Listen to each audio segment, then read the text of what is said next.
The American presidents were people like you and like me, or at least that's how the founders intended them to be. I'm Teddy Ebby. Welcome back to my continuing segment where we're talking about the nicknames of the US presidents past and present. Last time we talked about the negative nicknames of John Adams, our second president, and today we're going to move on to number 3. Thomas Jefferson, and we're going to talk about his positive nicknames, something that he's lauded for in history or that friends or admirers might have called him. The first can be found in speeches and textbooks and all sorts of writings from the 1800s, where you would have seen Thomas Jefferson called the Apostle of Democracy. This is primarily because Jefferson's political creed centered around popular or populist government, as well as agrarian republicanism and states' rights. Jefferson cast himself as this kind of common man, a white yeoman farmer, in kind of contrast to elites and centralizers like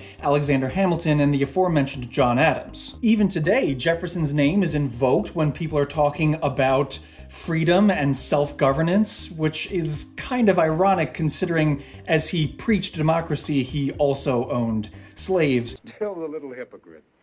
Something that his critics hammered on throughout his career. Moving on to after his retirement, Jefferson was referred to as the Sage of Monticello. This is because after his term as president, he withdrew to his estate in Virginia, also known as Monticello. This name of sage kind of accurately portrays Jefferson as this philosopher-statesman as he retired to Monticello, his home becoming this Enlightenment ideal. His home in Monticello became a kind of intellectual shrine with books, peculiar inventions, and all sorts of things scattered round. As such, this nickname emphasizes Jefferson's role as the American philosopher king, albeit without a crown. And of course, no list of positive nicknames about our third president would be complete without the nickname Author of the Declaration. Jefferson himself insisted that this epitaph be inscribed on his gravestone. You see, even in his time, Jefferson's way with words was legendary. He was only 33 years old when he wrote the Declaration of Independence. Why, you write 10 times better than any man in Congress.